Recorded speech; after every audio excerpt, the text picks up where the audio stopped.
صلی علی نبینا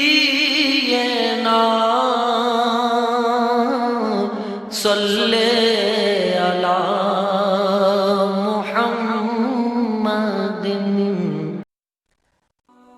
السلام علیکم ورحمۃ اللہ وبرکاتہ۔ میں ہوں محمد عمر اور آپ دیکھ رہے ہیں آپ کا اپنا چینل دین کی باتیں۔ آپ کو چینل میں ہماری طرف سے بہت بہت خوش آمدید۔ الحمدللہ آج ہم ایک نیا سلسلہ آپ صلی اللہ علیہ وسلم کی عادات اور خوبیوں کے نام سے شروع کر رہے ہیں، اور اسی کے پہلے حصے کے ساتھ حاضری خدمت ہوں۔ ہماری مزید ویڈیوز کو دیکھنے کے لیے چینل کو سبسکرائب کرنا مت بھولیے گا۔ جزاکم اللہ۔ بسم اللہ الرحمن الرحیم۔ جناب رسول مقبول علیہ الصلاۃ والسلام کے پیارے اور پاکیزہ شمائل، خوبیاں اور آپ صلی اللہ علیہ وسلم کی عادتوں کا بیان۔ بہقی نے حضرت براء بن عازب سے روایت کی ہے کہ آپ صلی اللہ علیہ وسلم سب سے زیادہ حسین تھے اور سب سے زیادہ خوش خلق تھے، اور نہ بہت لمبے تھے اور نہ پستہ قد تھے۔ ابن سعد نے اسماعیل بن عیاش سے بطریق صحیح مرسل روایت کی ہے کہ آپ صلی اللہ علیہ وسلم سب سے زیادہ لوگوں کی ایذا پر صبر فرماتے تھے۔ ترمذی نے ہند بن ابی حالہ سے ایک بڑی حدیث بسند حسن آپ صلی اللہ علیہ وسلم کے شمائل میں روایت کی ہے، جس میں یہ بھی ہے کہ آپ صلی اللہ علیہ وسلم جب چلنے کے لیے پاؤں اٹھاتے تو قوت سے پاؤں اکھڑتا تھا اور قدم اس طرح رکھتے کہ آگے کو جھک پڑتا، اور تواضع کے ساتھ قدم بڑھا کر چلنے میں گویا کسی بلندی سے پستی میں اتر رہے ہیں۔ جب کسی کروٹ کی چیز کو دیکھنا چاہتے تو پورے پھر کر دیکھتے، یعنی کن اکھیوں سے دیکھنے کی عادت نہ تھی۔ نگاہ نیچی رکھتے زمین کی طرف آپ کی نظر بہت زیادہ رہتی تھی بنسبت آسمان کے، اور صحابہ کے پیچھے آپ چلا کرتے تھے۔ عموماً عادت آپ صلی اللہ علیہ وسلم کی کن اکھیوں سے دیکھنے کی تھی، مطلب یہ کہ غایت حیا سے پورا سر اٹھا کر نگاہ بھر کر نہ دیکھتے تھے۔ جو آپ کو ملتا تھا پہلے آپ صلی اللہ علیہ وسلم ہی اس کو سلام کرتے تھے۔ ابو داؤد رحمۃ اللہ علیہ نے حضرت جابر سے روایت کی ہے کہ آپ صلی اللہ علیہ وسلم کے کلام میں ترتیل ہوتی تھی، یعنی کہ آپ ٹھہر ٹھہر کر بات چیت فرماتے تھے تاکہ مخاطب اچھی طرح سمجھ لے، لیکن نہ اس قدر ٹھہر ٹھہر کر جس سے مخاطب گھبرا جائے۔ اور ایک حدیث میں آیا ہے کہ آپ صلی اللہ علیہ وسلم ایک بات کو 3 بار فرمایا کرتے تھے۔ غرض یہ ہے کہ آپ کلام کو نہایت عمدہ طریقے سے ادا فرماتے تھے، جیسا موقع ہوتا تھا اس کا لحاظ فرماتے تھے۔ بعض مخاطب خوش فہم اور جلدی سمجھنے والے ہوتے ہیں، وہاں پر ایک بات کو چند بار لوٹانا نامناسب ہے، اور بعض مخاطب دیر میں بات کو سمجھتے ہیں، ان کو کئی بار سنانا مناسب ہے۔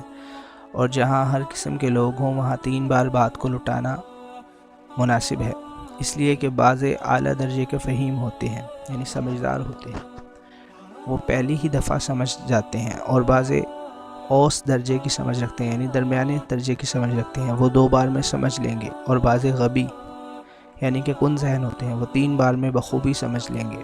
اور کہیں اس مقدار سے بھی زیادہ حاجت ہو تو خوش اخلاقی کی بات یہ ہے کہ اس سے بھی دریغ نہ کرے، خوب سمجھ لو۔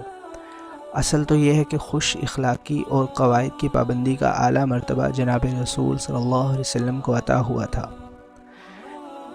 یہ مرتبہ نہ کسی کو پہلے میسر ہوا اور نہ آئندہ میسر ہوگا، اور باوجود قواعد انتظامیہ کی پابندی کے خوش اخلاقی کا برتاؤ بہت بڑا کمال ہے۔ اور حضور صلی اللہ علیہ وسلم کی عادت مبارک تھی کہ آپ صلی اللہ علیہ وسلم اس کام میں جس کو خود انجام دیتے تھے خوب اچھی طرح قواعد کی پابندی فرماتے تھے، اور دوسروں سے جو ان امور میں غلطی کوتاہی ہوتی تھی تو زجر نہ فرماتے، وہاں ان کی اصلاح کی غرض سے باقاعدہ اور نرمی سے نصیحت فرما دیتے تھے۔ یہی طریقہ متبع کو اختیار کرنا چاہیے کہ قواعد انتظامیہ کی پابندی اور خوش اخلاقی کی عادت اختیار کریں اور دوسروں کو رغبت دلائیں، مگر محض اپنے نفس و غضب کی شفا کے لیے دوسروں کی کوتاہی کی گرفت نہ کریں۔ ہاں، ان کی اصلاح کی غرض سے اگر ضرورت ہو تو سختی بھی محمود ہے، یعنی کہ سختی بھی مناسب ہے، خوب سمجھ لو۔ ابو داؤد رحمۃ اللہ علیہ نے حضرت عائشہ رضی اللہ تعالیٰ عنہ سے بسند صحیح روایت کی ہے کہ جناب رسول مقبول صلی اللہ علیہ وسلم کا کلام جدا جدا ہوتا تھا، جو شخص اس کو سنتا سمجھ لیتا تھا۔ بہقی نے حضرت عائشہ رضی اللہ تعالیٰ عنہا سے بسند حسن روایت کی ہے کہ جناب رسول صلی اللہ علیہ وسلم کو تمام بری عادتوں سے زیادہ جھوٹ ناگوار ہوتا تھا۔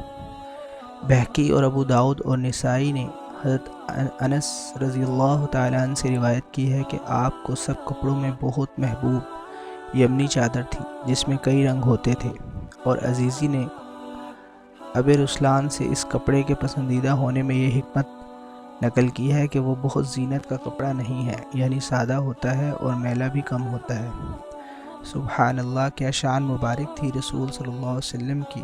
آپ اپنی ذات مقدسہ کو دنیا میں مسافر سمجھتے تھے، نہ دنیا کی رونق سے تعلق تھا، نہ اس کے مزخرفات کی طرف توجہ تھی۔ مسلمانوں، تم کو بھی یہی طریقہ اختیار کرنا چاہیے کہ بقدر ضرورت ایسے کپڑے پہن لیا کرو جس سے سطر ڈھک جائے اور جو سادے ہوں اور میلے کم ہوں، تاکہ ان کی زینت خدا تعالیٰ کی طرف توجہ رکھنے سے مانے نہ ہو اور جلدی صاف کرنے کی حاجت نہ ہو کہ اس میں وقت زیادہ صرف ہوتا ہے، اور بعضی روایتوں میں سفید کپڑے کی بھی تعریف آئی ہے۔ بخاری اور ابن ماجہ نے حضرت عائشہ رضی اللہ تعالی عنہا سے روایت کی ہے کہ جناب رسول اللہ صلی اللہ علیہ وسلم کو وہ عبادت زیادہ محبوب تھی جو ہمیشہ ادا ہو سکے، یعنی نوافل وغیرہ اس قدر پڑھنے چاہیے جن کو نبھا سکے، یہ نہیں کہ ایک دن تو سب کچھ کر لیا اور دوسرے دن کچھ بھی نہیں۔ تھوڑی عبادت جو ہمیشہ ہو سکے وہ اس سے بہتر ہے کہ بہت عبادت کی جائے مگر کبھی ہو اور کبھی ناغا ہو جائے، جیسا کہ بسند صحیح حضور صلی اللہ علیہ وسلم سے وارد ہوا ہے۔ ابن سنی رحمۃ اللہ علیہ وغیرہ نے مرسلاً بسند حسن لغیرہ مجاہد سے روایت کی ہے کہ آپ صلی اللہ علیہ وسلم کو بکری کے گوشت میں اس کا اگلا حصہ زیادہ پسند تھا، یعنی کہ دستی والا حصہ۔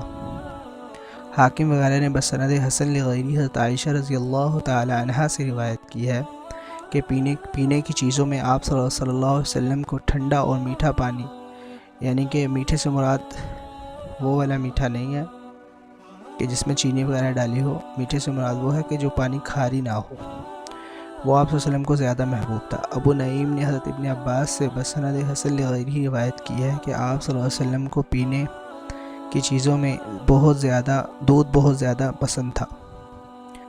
الحمدللہ، پہلا حصہ مکمل ہوا۔ آگے دوسرا حصہ دیکھنے کے لیے اور مزید ویڈیوز دیکھنے کے لیے ہمارے چینل کو سبسکرائب ضرور کیجیے گا۔ جزاکم اللہ خیرا۔